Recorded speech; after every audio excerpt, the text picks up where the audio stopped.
الحمدللہ علی احسانہ کہ اللہ کے فضل اور توفیق سے ایک دفعہ پھر اللہ تعالی ہمیں رمضان المبارک کی برکتیں عطا فرما رہا ہے۔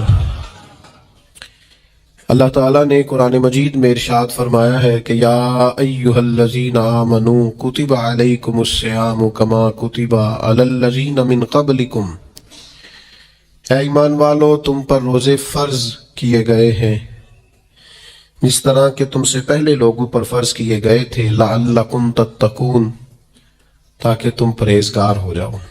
نسائی میں حدیث ہے، ایک صحابی نبی کل رہا تو اسے کچھ میسر آ سکتا، کچھ غفلت دور کرنی پڑے گی۔ یہ وظیفہ یاد کریں گے؟ کیا کہنا ہے؟ یہ وظیفہ ہے پورے رمضان کا، یہ بخاری میں حضور نے بتایا ہے۔ کوئی جھگڑا کرے گھر کے باہر بھی اور گھر کے اندر بھی، کوئی جھگڑا کرنے لگے، جھگڑا ہونے لگے تو کہنا انی صائم، میں، اور ایک دفعہ نہیں کہنا، مرتین، حضور نے فرمایا 2 دفعہ کہنا، میں روزہ دار ہوں، میں کوئی جھگڑا نہیں کروں گا، کوئی فساد نہیں کروں گا، کسی بےہودہ بات کا جواب نہیں دوں گا۔ کیوں؟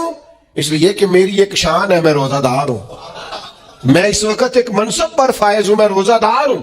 یہ وظیفہ پکانا ہے ہر بےہودہ بات سے، ہر جگہ۔ اور حضور علیہ السلام نے فرمایا، یہ بھی بخاری میں موجود ہے، فرمایا جس نے جھوٹ بولنا اور اس پر عمل کرنا نہیں چھوڑا، اللہ کو اس کے بھوکا پیاسا رہنے کی کوئی حاجت نہیں ہے۔ جھوٹ ہی نہیں چھوڑا اس نے، ابھی بھی جھوٹ بول رہا ہے، روزہ رکھ کے بھی جھوٹ پر عمل کر رہا ہے، اللہ تعالیٰ کو اس کے بھوکا پیاسا رہنے کی کوئی حاجت نہیں ہے۔ کرنے کا کام یہ ہے میرے بھائیوں کہ رمضان میں خوب استغفار کریں، ہم سے جو کمیاں رہ گئی ہیں اس پورے ماہ مبارک میں اپنے مالک سے عرض کریں کہ مالک اس ماہ مبارک میں جنہیں تم معاف کرنے والا ہے ان میں ہمارے بھی نام شامل فرما، ہمارے بھی نام شامل فرما۔ اور بھی عرض کرنی ہے، ان کے لیے بھی دعائیں کرنی ہے رمضان میں جو ہم سے بچھڑ گئے، جو مٹی تلے جا کے آرام فرما ہو گئے۔ یہ رمضان المبارک چونکہ بخشش مانگنے کا مہینہ ہے، اللہ کے حضور معافی مانگے ان کے لیے بھی، ہمارے اپنوں کے لیے، ماں باپ کے لیے، عزیز و اقربا کے لیے، کہ اللہ کریم ان کی قبروں کو بھی ٹھنڈا کرے، ان کے حال پہ بھی رحمت کی نظر کرے، ان کے لیے بھی مالک آسانیاں کرے۔ خوب دعائیں مانگے رمضان میں، خوب دعا۔ اور جو محتاج ہیں، جو تنگ دست ہیں، جو غریب ہیں، جن کو زمانہ گزر گیا ہے، دوستوں کو، احباب کو، مخیر حضرات کو متوجہ کرتے ہوئے وہ بھی تھوڑی توجہ کریں۔ اس سال رمضان کے ماہ مبارک میں دنیا داروں کو چھوڑ کے رب کی طرف متوجہ نہ ہو، اس کریم کی بارگاہ میں اپنی ساری تکلیفیں بیان نہ کریں۔ بیمار بھی آئیں، مقروض بھی آئیں، تنگ دست بھی آئیں، بے اولاد بھی آئیں، کمزور بھی آئیں، سارے جھکیں، روزہ رکھ کے، تراویح پڑھ کے، قرآن پڑھ کے، اپنے سارے دکھ اپنے مالک کے حضور بیان کر کے اس ماہ مبارک کی ہر رات میں اس سے بخشش کا سوال کریں، رحمت کا سوال کریں، کرم کا سوال کریں۔ وہ بڑا ہی کریم ہے۔ حضور فرماتے ہیں، رب کہتا ہے مجھے حیا آتی ہے میرا بندہ ہاتھ اٹھائے اور میں اس کے ہاتھ خالی واپس کروں، بس آنے کی دیر ہے۔ اور ایک مقام پہ اللہ کے حبیب علیہ السلام نے فرمایا، بندہ جب اعتراف گناہ کر کے معافی مانگتا ہے اللہ فوراً ہی اسے معاف فرما دیا کرتا۔ چوتھا کام جو اس ماہ مبارک میں بہت زیادہ کرنا ہے وہ یہ ہے کہ حضور نے فرمایا یہ صبر کا مہینہ ہے، صبر بہت کرنا ہے۔ ایک تو صبر ہوتا ہے نا مصیبت پہ صبر، ایک خواہشات پر بھی صبر ہوتا ہے کہ خواہشیں پیدا ہو رہی ہیں پر صبر کرنا ہے اللہ کی رضا کے لیے، یہ بھی صبر ہے۔ نیکی پر استقامت کے لیے بھی صبر کی ضرورت ہوتی، گناہ چھوڑنے کے لیے بھی صبر کی ضرورت ہوتی۔ آپ کے پاس مواقع موجود ہے معاذ اللہ برائی کے، لیکن اگر آپ صبر کرتے ہیں، اللہ کی رضا پہ راضی رہتے ہیں تو یہ بھی صبر ہے۔ نبی پاک علیہ السلام نے روزہ دار کو صبر کرنے کا کہا، فرمایا تو تم نے کوئی بےہودہ بات نہیں کرنی، کوئی گالم گلوچ نہیں کرنی، اور اگر کوئی تم سے لڑائی جھگڑا کرے، کوئی بےہودہ بات کرے تو تم نے کیا کہنا ہے، انی صائم مرتین، تم نے 2 مرتبہ کہنا ہے بھائی میں تو روزہ دار ہوں۔ کوئی جھگڑا کرنا چاہے، لڑائی کرنا چاہے، برا بھلا کہے، کوئی الجھانا چاہے تو کہنا انی صائم، میں روزہ دار ہوں۔ روزے کی برکت سے تمہیں تقوی نصیب ہو،